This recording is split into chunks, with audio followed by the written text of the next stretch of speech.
కడగబడిన మనందరికీ, అబ్రహాము విశ్వాసులందరికీ, క్రీస్తుని విశ్వసించిన మనందరికీ తండ్రిగా నిలిచాడు. ప్రియమైన దేవుని పిల్లలారా, అటువంటి అబ్రహాము 99 సంవత్సరాలు కుమారుని ఇచ్చాడు. అటువంటి కుమారుని ఇచ్చిన తర్వాత మరలా బలి ఎందుకు ఇమ్మన్నాడు అన్న దాని గురించి ముందు తెలుసుకుందాం. ప్రియమైన దేవుని పిల్లలారా, ఆదికాండము 22వ అధ్యాయము 2వ వచనం అండి.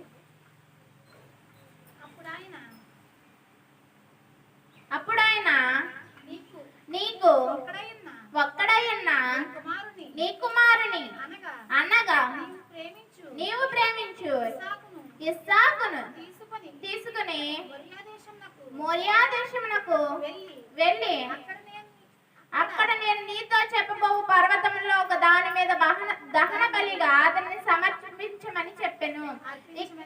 అర్పించమని చెప్పెను. ప్రియమైన దేవుని పిల్లలారా, అప్పుడు ఆయన నీకు ఒక్కడై ఉన్న నీ కుమారుని అనగా నీవు ప్రేమించు ఇస్సాకు. అక్కడ అండర్లైన్ చేసుకోండి ప్రియమైన దేవుని పిల్లలారా, నీవు ప్రేమించు ఇస్సాకుని.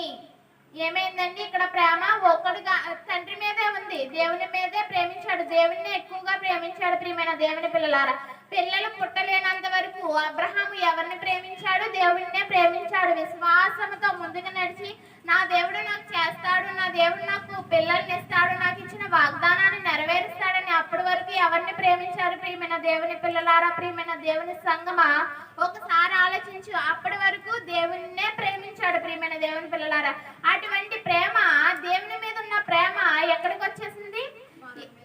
లేక పుట్టిన కుమారుని మీదకి నీవు ప్రేమించు ఇస్సాకు అని అంటున్నాడు. అక్కడ అండర్లైన్ చేసుకోండి ప్రియమైన దేవుని సంగమా, అక్కడ చెప్తున్నాడు నీవు ప్రేమించు ఇస్సాకు అంటున్నాడు. ఆ ప్రేమ ఏమైంది? దేవుని మీద నుంచి 99 సంవత్సరాలు వృద్ధాప్యములు లేక పుట్టిన కుమారుని వైపుకి మళ్ళింది. ప్రియమైన దేవుని పిల్లలారా, నేను ఒక ఉదాహరణ చెప్తున్నాను. ఇప్పుడు మన నాన్నగారు అమ్మని చెప్తా ఉంటారు, ఒక ఆవిడ సన్నిధికి సావాసానికి చాలా ముందుగా ఉండేదంట.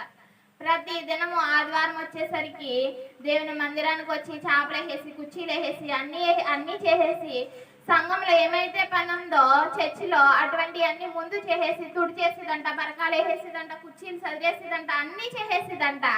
అయితే తన ఒక ఆశ కోరిక కలిగి ఉంది ప్రియమైన దేవుని సంఘం. ఏమనంటే పాస్టర్ గారి దగ్గరకు వచ్చి ప్రార్థన చేయించుకుందంట. అయ్యగారు, నేను ఒక గొర్రె పిల్లని పెంచుకోదాం, మేక పిల్లని కొనుక్కుందాం అనుకుంటున్నాను అని అడిగిందంట. అమ్మ బాగానే ఉన్నది, నీకు దేవుడు 2 మేక పిల్లల్ని ఇస్తాడని ప్రార్థన చేసి పంపించాడంట. ఆ 2 రోజులు అయిన తర్వాతే మరలా వారం వచ్చేసరికి ఒక మేక పిల్లని అన్నది కానీ దేవుడు పెద్దదాన్నే ఇచ్చాడు, సూడు మేకని ఇచ్చాడు. అయితే ఆ సూడు మేక ఏమైంది? 2 పిల్లల్ని పుట్టింది. ఈవిడ అడిగిన వారానికి ఒకటే మేక పిల్ల అన్నది, ఒక తల్లి 2 పిల్లలు దేవుడు అనుగ్రహించాడు. దేవుడు ఇచ్చిన దానికి ఏం చేసింది? ఫస్ట్ వారమేమో ఆరాధనయ్యకి వచ్చిందంట, 2వ వారమేమో వాక్యం అయిపోయాక వచ్చిందంట, 3వ వారం కానుకలు అయిపోయాక వచ్చిందంట, 4వ వారం ముగింపు ప్రార్థనకు అందుకుందంట. లాస్ట్ వారం అడిగారంట అయ్యగారు, ఏంటమ్మా నువ్వు రావడం లేదు, ఏమైంది ఏంటంటే, ఏముంది అయ్యగారు, మీరు ప్రార్థన చేశారు కదా, మేక పిల్లలు కావాలంటే మీరు ప్రార్థన చేశారు కదా, మరి పని దేవులతో లేదు నాకు అన్న. అయ్యగారు అన్నారంట, మళ్ళీ వారు నువ్వు తొందరగా వచ్చేస్తావులే అమ్మ అన్నాడంట. ఏమైంది? మొత్తం వెళ్ళిపోయినాయి. ప్రియమైన దేవుని పిల్లలారు, ఏమైంది? తన ఆడికి ముద్దుగా ఎంతగానో మెడలో గంటలు కూడా కట్టుకుందంట. ఆ గంటలు కూడా మోగకుండా ఎవరో వచ్చి తీసుకెళ్ళిపోయారు. అలా ఉన్నదన్నమాట. ఏమైంది? దేవుని సన్నిధి మీద సావాసం మీద ఉండే ప్రేమ దేవుని యందు విశ్వాసం ఉంచింది. ఆ విశ్వాసం ఏమైంది? రాను తగ్గిపోయి దేవునికి కూడా దూరం అయిపోయింది. అవునా కాదా?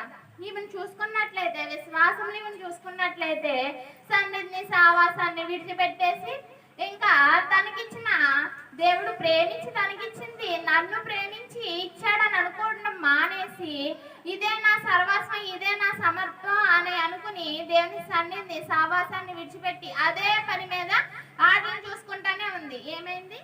మొత్తానికి దూరం చేసేసాడు కదా. ఇక్కడ అదే అంటున్నాడు, నీవు ప్రేమించు ఇస్సాకును, ఇక్కడే ఉందా నీ ప్రేమ నా మీద కూడా ఉన్నదా అని